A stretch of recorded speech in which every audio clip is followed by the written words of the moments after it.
بعد پھر جب کشمیر میں زوال شروع ہو گیا اور وہ جو بادشاہ گزرا تھا نا وہ شمس الدین پس شمس الدین تمس پتہ بنو قطب الدین تمس پتہ بنو علاء الدین تمس پتہ بنو زین العابدین دائن ہتن ورین سے ایک خاندان حکومت کرمت کشیر من تک بننی شاہ میری دور حکومت تم پتہ بس زوال شروع گمت کشیر من اور پھر زوال جب آیا ہے تو ایسا زوال آیا کہ علماء بھی ختم ہو گئے، مدرسے بھی ختم کر دیے، مسجدوں میں تالے لگ گئے، سری نگر کی جامع مسجد میں گھوڑے باندھے گئے، اور اگر کوئی امام نماز پڑھانے کے لیے آتا تھا اس امام کو زندہ کھال نکالی جاتی تھی۔ یہاں سری نگر کی کئی اماموں کی زندہ کھال نکالی گئی تاکہ مسجد میں کچھ نہ کہیں۔ تمام مسجدوں کو مسجدوں کو آگ لگا کر ختم کر دیا گیا، صرف دو مسجدیں باقی رکھی تھی سری نگر میں، ایک سری نگر کی جامع مسجد اور دوسری خانقاہ معلیٰ، باقی تمام، اور جامع مسجد میں گھوڑے باندھے گئے تھے، نماز پڑھنے کی کسی کو اجازت نہیں تھی۔ یہ بیچ میں دور آیا ہے، شیعوں کا دور آیا، پھر ڈوگروں کا دور آیا، اس سے پہلے سکھوں کا دور آیا، بہت ہی بھیانک تاریخ چلتی رہی ہے۔ اس بھیانک تاریخ میں سارے مدرسے ختم ہو گئے، بھیانک تاریخ میں اولیاء پیدا نہیں ہوئے، علماء پیدا، اگر کہاں علم دین پارا اس وقت نبر گسی تو تیپس پارا، اس بیچ میں اگر عالم پیدا ہوئے ہیں کشمیر میں پیدا نہیں ہوئے، باہر جا کر پڑھتے تھے، اور کچھ لوگ واپس آتے تھے، کچھ واپس بھی نہیں آتے تھے۔ اللہ کے نیک بندے بازے ایسے تھے۔ گجرات میں علاقہ ہے پالنپور، وہ سارا بدعتوں میں ڈوبا ہوا تھا، یہاں کشمیر سے مولانا نذیر حسین گئے تھے اور پورے پالنپور کے علاقے کو بدعت سے نکالا۔ وہ گئے تھے حج کرنے کے لیے، اور حج کرنے کے لیے گئے، وہاں دیکھا سارے لوگ طرح طرح کی گمراہیوں میں ہیں، حج تو تم تیتی تب ہم یہ چاچ وہیں رہے، وہ پورا علاقہ انہوں نے اپنی محنت سے ٹھیک کر دیا اور ساری بدعت ختم کر دی۔ آج بھی پالنپور کے لوگ جانتے ہیں کہ کشمیر سے مولانا نذیر حسین صاحب تشریف لائے تھے، انہوں نے ہمارے علاقے کو برائی سے پاک کیا۔ حضرت علامہ انور شاہ صاحب علم پڑھنے کے لیے یہاں سے باہر گئے، پھر واپس نہیں آئے، پھر وہیں رہے، اور اگر کشمیر واپس آئے ہوتے تو واللہ عالم اللہ تعالیٰ ان سے کیا کام لیتا۔ یہ سلسلہ اسی طرح سے چلتا رہا، نہ مدارس ہے نہ کچھ۔ اس کے بعد پھر اللہ جل شانہ کا فضل ہوا کہ اس طرح کی یہ مدرسے پھر قائم ہونے شروع ہو گئے۔ یہ مدرسوں کا سسٹم بالکل انوکھا سسٹم ہے۔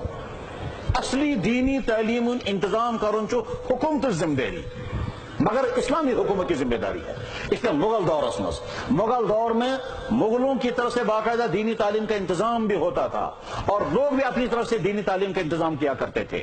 اس زمانے میں دین پڑھنے والے طالب علم اپنے کھانے کا خود انتظام کرتا تھا، اپنے رہنے کا خود انتظام کرتا تھا، اور عالم جو ہے اسے پڑھا دیا کرتا تھا۔ لیکن جب انگریزوں کا منحوس دور یہاں آیا اور اس کا پھر سارا انگریز ہندوستان میں تعمیر چھ تمہ کراو ارادہ کہ پورے ہندوستان گیسی کرسچن سٹیٹ بنون، یہ گیسن ساری عیسائی بنے، اور وہ سارے عیسائیت کے سیلاب پھیلانے کے لیے انہوں نے جو پلان بنایا تھا وہ بہت زیادہ خطرناک پلان تھا۔ پہلا پلان تھا جتنے علماء ان تمام علماء کو قتل کر دو، تو 50,000 علماء کو انہوں نے قتل کر دیا تاکہ یہ گوشت کیوں اسلام بند وہ روزوں کی منش، تمام اسلامی مدارس بند کر دیے، اور پادری اگر اعلان کر کے کہتے تھے اسلام غلط ہے۔ دلی کی جامع مسجد میں لوگ نماز پڑھ کر نکلتے تھے، نیورو سواگاسم پادری کھڑا تھا، میں نے کہا چوئی نماز پڑھا تو ہم دین چھو غلط، تو ہم نبی تھی غلط، نعوذ باللہ من ذالک، اور مسلمان کچھ نہیں کہہ سکتے تھے کیونکہ انگریزوں کا دور تھا، انگریز کا ظالمانہ حکومت تھی، اور پادری کھلم کھلا اعلان کرتے تھے تمہارا اسلام غلط ہے۔ اس وقت ہمارے علماء میں سے جو عالم مقابلے میں کھڑا ہوا اس کا نام تھا مولانا رحمت اللہ کیرانی، تم کہہ رہا تم چیلنج، میں تم سے بحث کرنے کے لیے تیار ہوں۔ اس کے بعد پھر مناظرہ ہوا تھا آگرہ کے اندر، اس آگرہ کے مناظرے میں دنیا کے سب سے بڑا پادری شخص کہا گیا، اور ساری دنیا کی عیسائیوں کو پیغام مل گیا، اسلام کے مقابلے میں عیسائی ٹک نہیں سکی۔ وہ عالم تھا مولانا رحمت اللہ کیرانی۔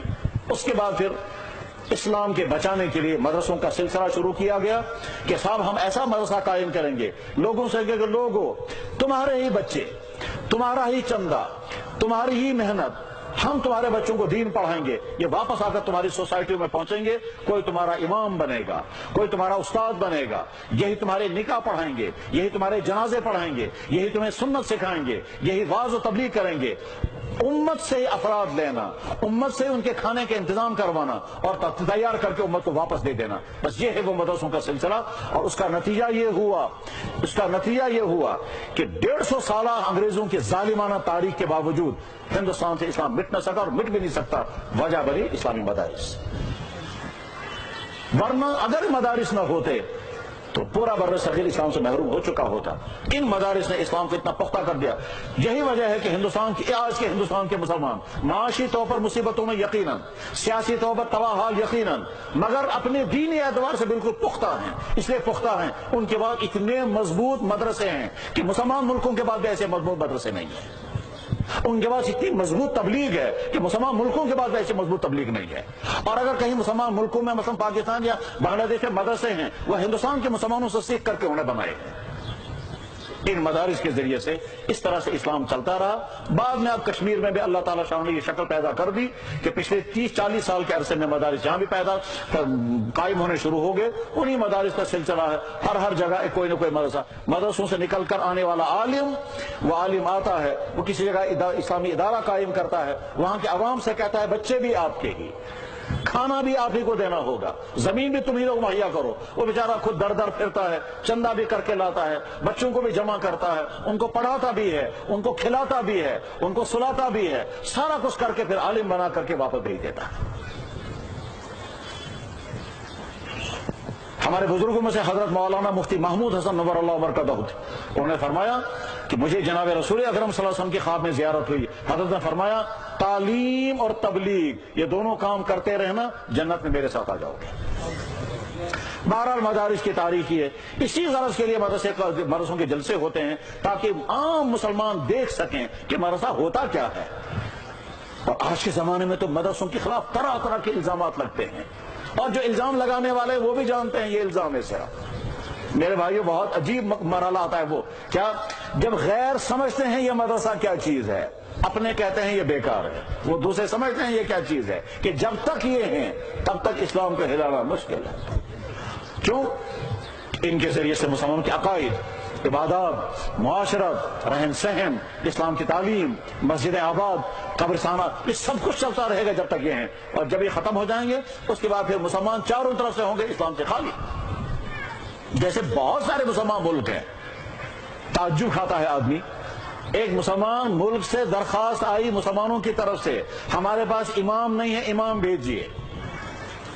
مسلمان ملک سے درخواست بھیجی جا رہی ہے. کیوں؟ اس سے دینی تعلیم پڑھنے کا کوئی انتظام ہی نہیں ہے. حتیٰ کہ نادرہ قرآن پڑھانے والا بھی نہیں ملتا. یہ جو مولانا رحمت اللہ کیرانوی جس کا تذکرہ میں نے کیا، مولانا رحمت اللہ کیرانوی جس نے مناظرہ کیا تھا پادریوں کے ساتھ اور انگریز حکومت پیچھے تھی اور وہ شکست کھا گیا تھا، یہی مولانا رحمت اللہ کیرانوی تشریف لے گئے مکہ شریف اور مکہ مکرمہ میں انہوں نے مدرسہ قائم کیا، مدرسہ سہولت دیا. خانے کعبہ میں امام نہیں مل رہے تھے، مدرسہ سہولت سے امام لانے پڑے. ایسا دور بھی بیچ میں گزرا ہے کہ کعبہ شریف کے امام لائے جاتے تھے مدرسہ سہولتیہ سے، اور ان کی فہرست بنی ہوئی ہے، یہ ہے فلاں عالم جو خانے کعبہ کے امام بنا، پڑھا ہوا تھا مدرسہ سہولتیہ سے. یہ ہے فلاں شخص جو خانے کعبہ کے اتنے زمانے تک امام رہا، یہ پڑھا ہوا تھا مدرسہ سہولتیہ کا. اور مدرسہ سہولتیہ قائم کیا ہندوستان سے جا کر ایک آدمی نے، جن کا نام تھا مولانا رحمت اللہ کیرانوی.